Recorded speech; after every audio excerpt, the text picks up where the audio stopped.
this front mount, the rib nut is kind of been yanked from the collision. So just a little tack weld there. We'll get that to sit how it should. And then this kind of, I don't know, adds a little extra structural support. Will get welded to the end of this. And the front is still loose, so I want to put wood under it to make it contact better up top.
Wow, what do you know? Sitting in the scrap bucket. The perfect size I needed. Isn't that something?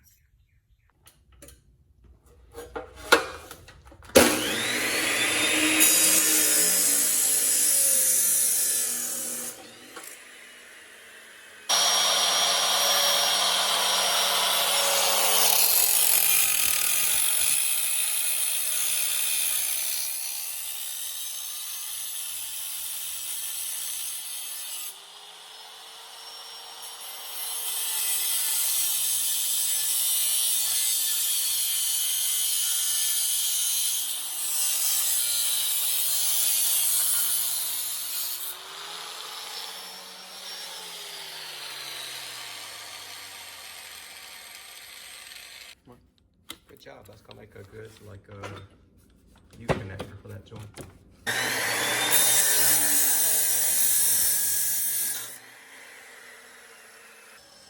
So show me that little piece you cut off. Nice. So when you spread that apart, that square joint has got a big gap on it. That'll be a nice way to cover that joint, give it strength when you weld it in. Slowly piecing it back together. This is tacked up here to the frame because it was very loose. This is the vacuum pump bracket we're using to make sure we have the geometry right. And this was cut so it could bend a little bit more. And then this piece of the tube was still square. This is tacked to the frame. And I have this piece now that is spread out and cleaned up. So that tab that you left for making the C, that C that you just made, or the squared off U, can fit down over this gap. So instead of redoing all this, we cut that to make it easier to bend, and so that'll strengthen that joint up. We'll make another one to do that one, and then what you left, instead of cutting all the way through, this tab works well to slide under there as a point of support, and we're going to want to join up with this. So I can take this back to the chop saw, and instead of it being a flush cut like that, put a little piece under here, put it at an angle so it can cut down, and that'll nibble off this angle, make that closer to flush. And then we'd have a choice of either cutting this off or just putting another blade's worth of cut in here, and then allow that to bend up and start taking the shape like the other side over there was.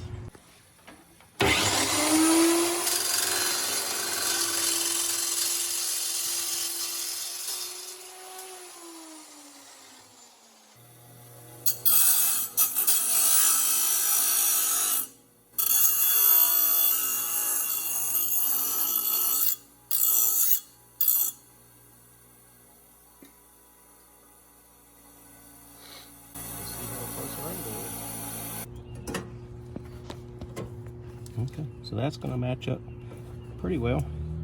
And now we just have to figure out this next angle.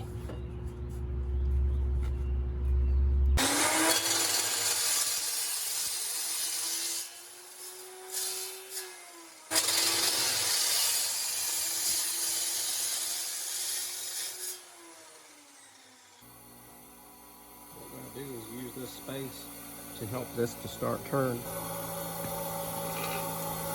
That's how we're going to make that to start to turn. Pretty cool, huh?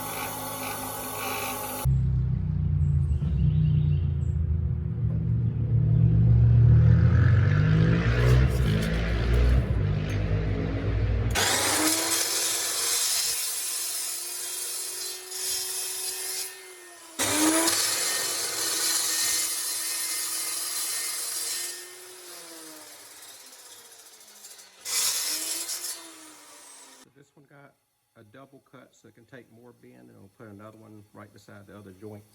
So that should start to get a pretty good curve to it. That's looking pretty darn good there.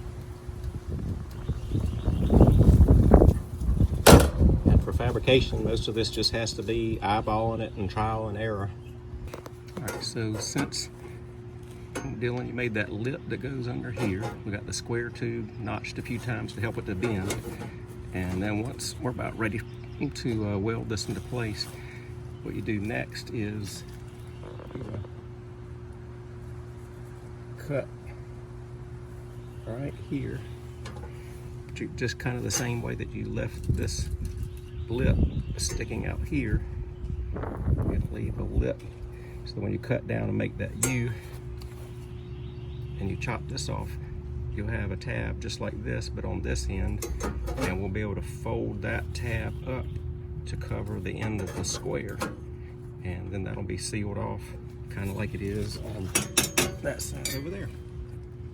So that little U that you cut a little while ago, we've expanded it a little bit, and that'll help to cover this gap a little bit faster than filling it would be. So this can be squeezed down, whatever has a nice flush edge, like start to attack that part first, and then tap the other part down, pull it down flush, and then kind of work our way around that U.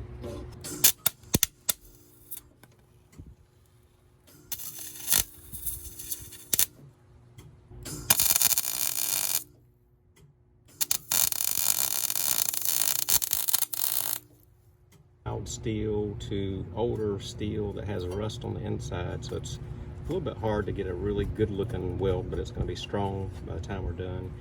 This gap here we can try filling a little bit.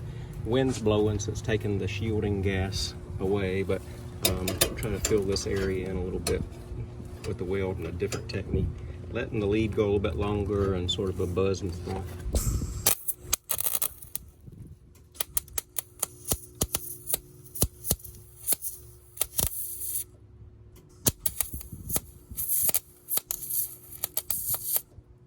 So now to fill a wider gap, I'm going to turn up the wire speed a little bit so I can be jumping across that gap and kind of fill it in.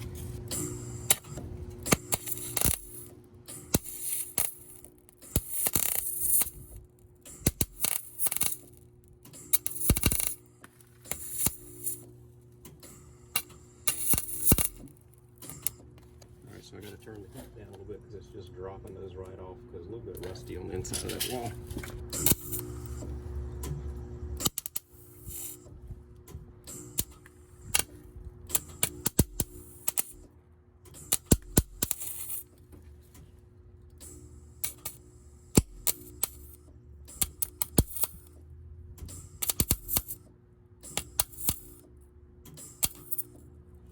What I do is kind of get that to bubble up a little bit so it's starting to cross, and then as you get the technique, you can kind of leave a little bit of a bubble on the end of your wire lead and try to zap that into there, and then you start building your bridge from there.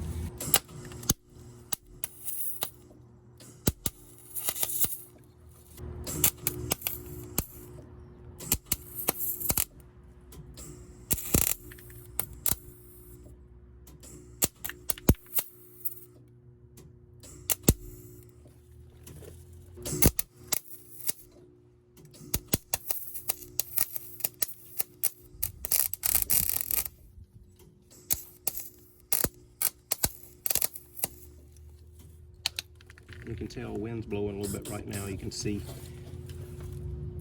it's blowing the shielding gas away a little bit.